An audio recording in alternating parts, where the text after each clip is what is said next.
Hello again. Welcome to fiddle lesson, intermediate fiddle lesson number 3. The purpose behind today's lesson is to just reacquaint ourselves with the key of G, beginning on the G string, of course.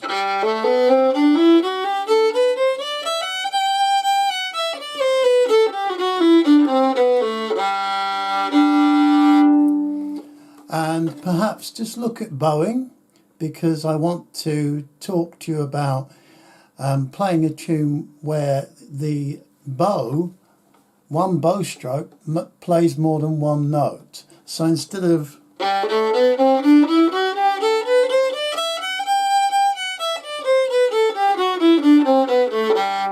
one bow stroke per note, we play something like this.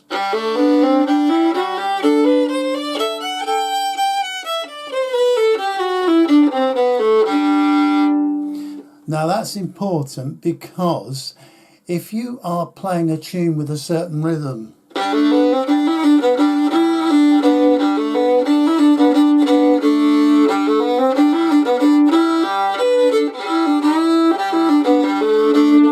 it's all about the bowing, that playing more than one note. Sometimes you play one note per bow stroke, and other times you're playing perhaps 2 or 3 different notes for each bow stroke. Now you can't really teach that. I could sit down and spend another hour working out perhaps the individual bow strokes, but what would be the point? Because fiddle music is all about how you interpret the rhythm yourself. So if the tune has a sort of bum ba-da-tum, ba-da-tum, ba-da-tum, how would you play that?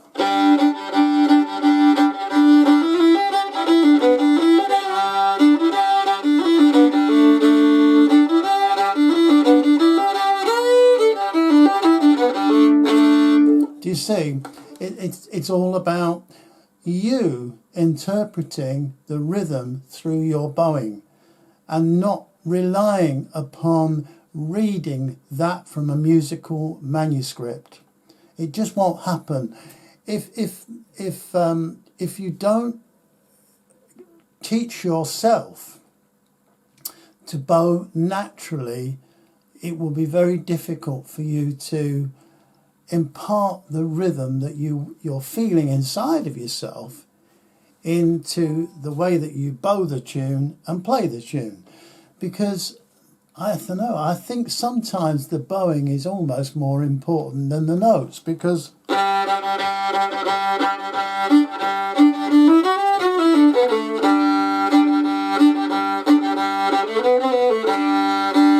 yeah, sometimes the rhythm is just pushed through by the bowing. And I think that's what fiddle playing distinguishes fiddle playing so much, because you as a performer or an artist or a musician, you're putting some of you into the way that you put that tune across.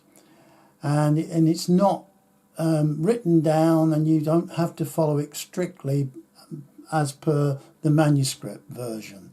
So that's the first point. So that's something I want to look at today. And the other thing is the key of D. Great key, of course. Most or many fiddle tunes written in the key of D, because it's just a very comfortable key to play in. It's a key with something called 2 sharps, and you can see them displayed in the diagram below. One of them is the F sharp. That's on the D string, second note along. That's the F sharp. And the C sharp, which is on the A string, second note along. There it is, C sharp. Okay, so let's have a look. You start on the D string. If you remember, do, re, mi, fa, sol, la, ti, do. Think of Julie Andrews running across the hills singing The Sound of Music. I think somewhere in that film she sings about do, a dear, a female, do, and so on. So do, re, mi, fa, sol, la, ti, can't say it. So, do, re, mi, fa, sol, la, ti, do is actually really useful because do, re, mi, fa, sol, la, ti, do, key of G, of course. Now we're starting in D, and I'm not sure I can sing this. Do, re, mi, fa, sol, la, ti, do.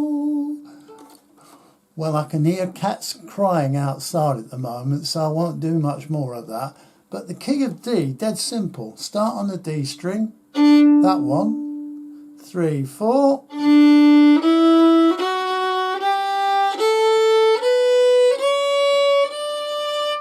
And if you want to be really clever, let's go backwards way.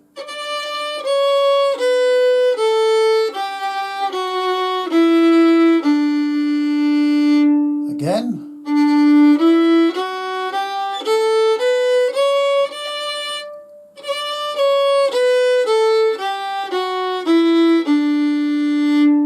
Now, when you start to descend even further, and we get down to the A,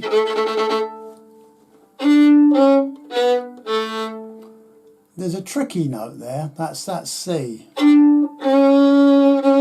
That one. I always used to find that really difficult to hold down with my ring finger.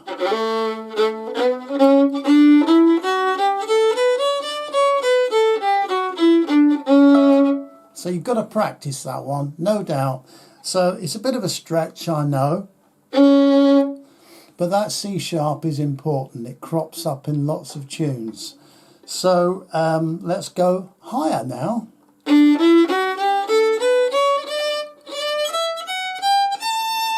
I wouldn't go any higher if I were you. Maybe up to the...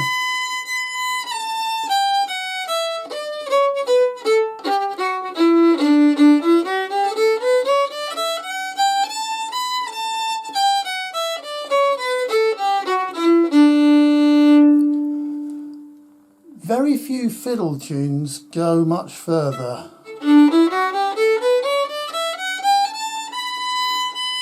than that, which I think is the A. Oh no, it's not, it's the B. My apologies, it's the B. Not many fiddle tunes seem to go beyond the B. Yeah, sometimes in the American tunes they certainly do go up the neck. But most fiddle tunes seem to stay within that region of the 4 strings and maybe no further than that B. Generally, that's just a general thing. Obviously, there are going to be loads of exceptions to the rule there. But let's just restrict ourselves to playing in the key of D on the more comfortable strings.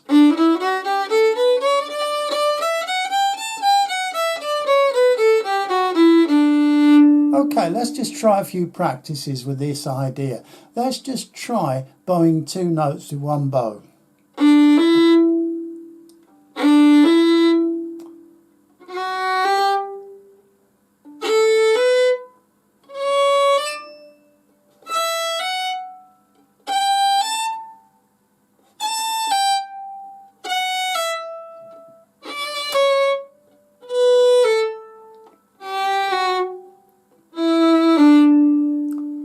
Let's try this simple tune.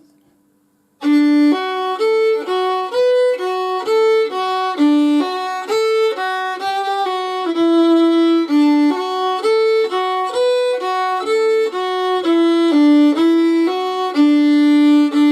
you notice I was bowing on occasions more than one note with one bow stroke? I'll play it again.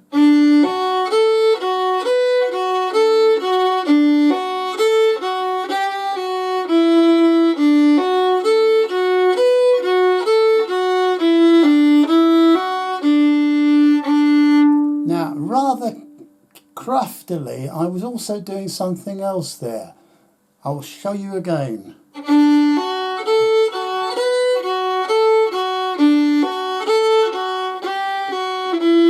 See that? That way I was bowing.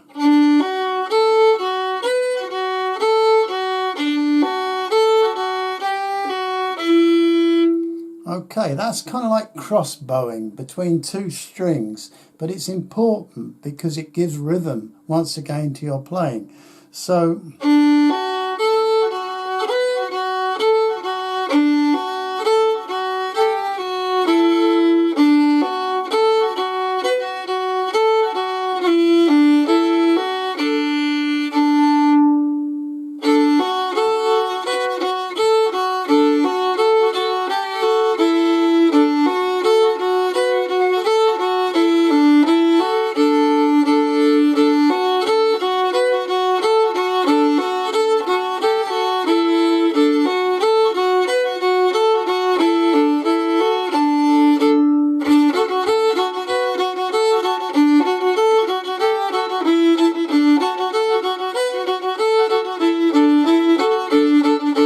okay, I'm being a bit cheeky once again. I'm putting 2 bow strokes in there, kind of doing a shuffle bowing as well as playing the tune.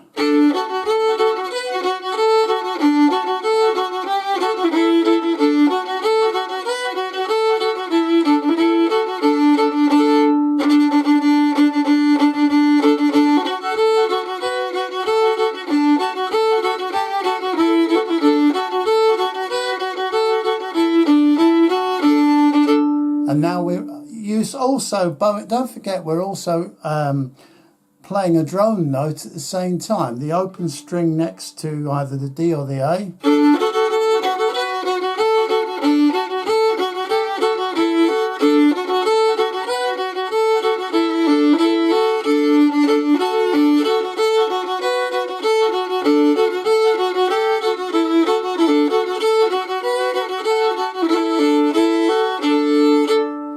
All right, now we're going to go up to the key of A now.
Now, I was trying to also introduce something else there, because not only was I playing that,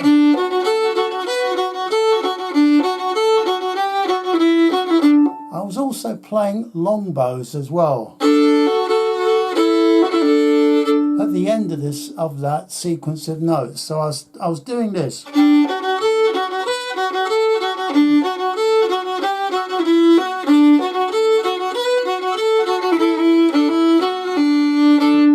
See that?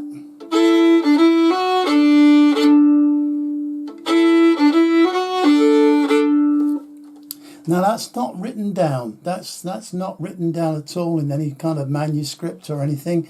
That's come from me as a fiddle player. I decided that at the end, to give it more emphasis in the rhythm, to give long bows at that particular point. Now, okay, it may not have worked, but there's nothing wrong with that, because gradually, as you try things out more and more by yourself, you gradually develop more ideas, more personality in your playing. And you're gradually able to introduce things without really thinking about it. And so that's what happened there.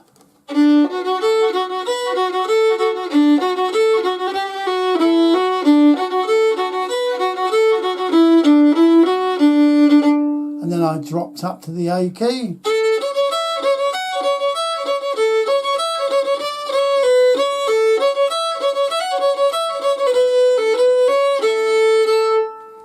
Now that's dead simple, going up to the key of A, because all you're basically doing is just going up one string. It doesn't quite work on the G string, I don't think.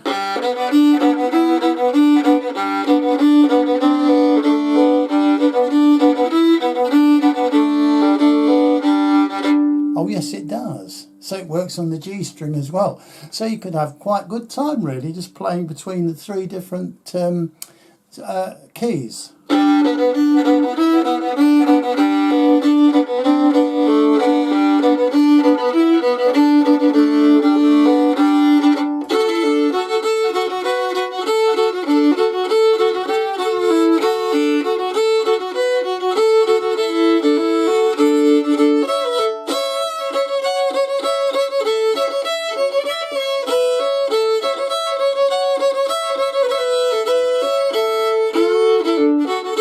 And so on and so on. I used to play a tune called Buffalo Girls in one of the bands, and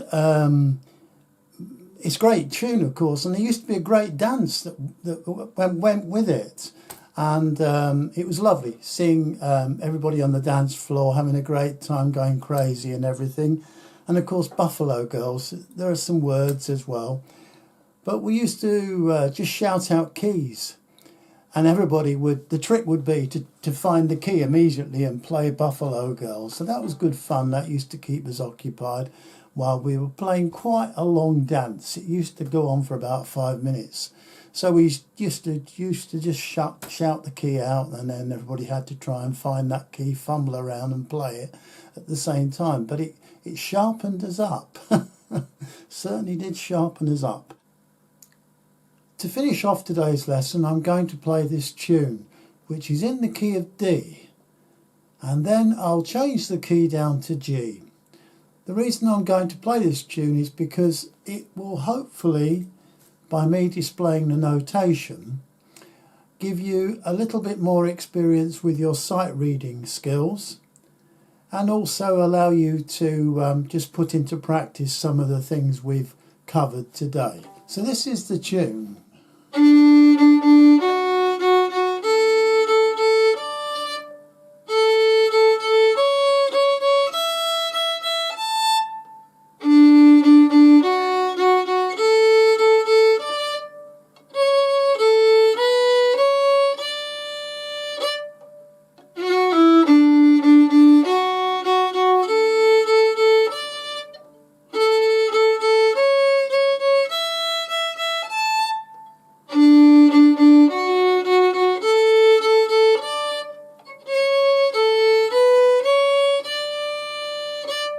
Now there's a B part now.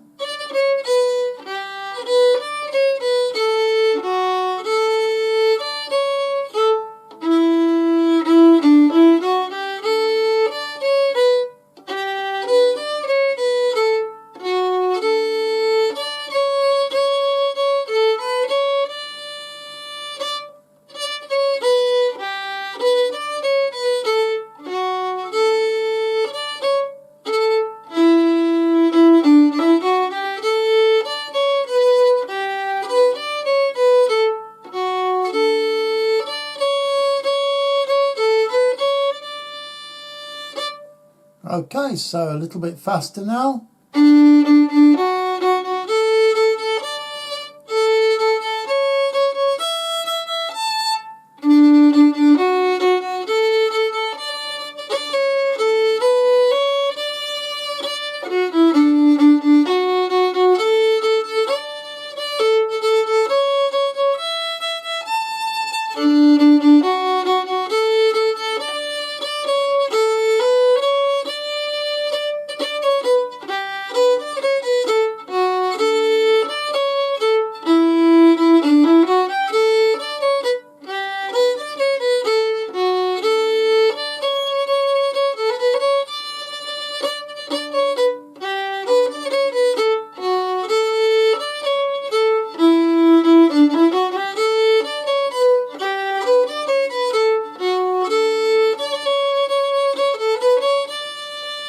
And now in the key of G.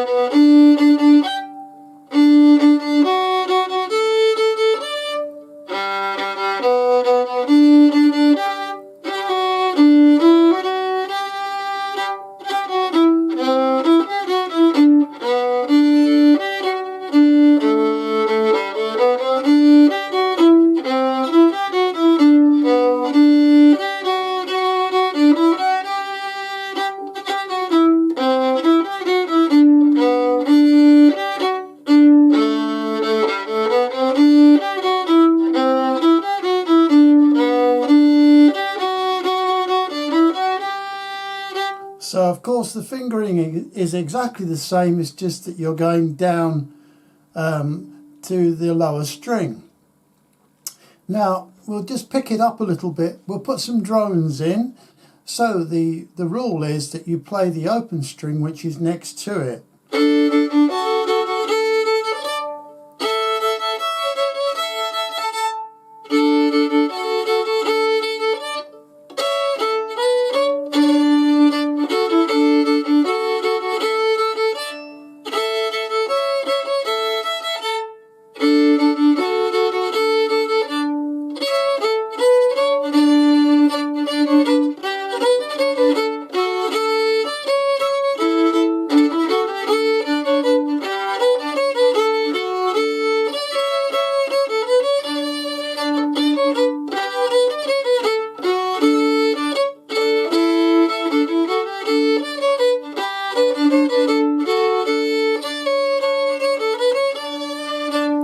Don't worry if you can't find a drone note to play with the individual melody notes, just leave it out. Just this is free form. Now we're going to swing it a little bit.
And I finished on a double stop, and that's another subject for another lesson. There are quite a lot of interesting double stops that you can add to music just to emphasize the endings of tunes and certain parts of a tune where you want to give an extra emphasis. So I'll be looking at that in another intermediate lesson. I hope I didn't go too far with it today. I have tried to keep it fairly simple, but I do appreciate some of you will want to go a bit further, which is why I decided to extend this lesson slightly at the end. Thank you very much for watching. I hope you're enjoying the series. I'm enjoying making them. There's quite a lot of work involved, but judging by your feedback, it looks very encouraging. So thank you for that and supporting my channel. And I'll see you again soon. Bye-bye now.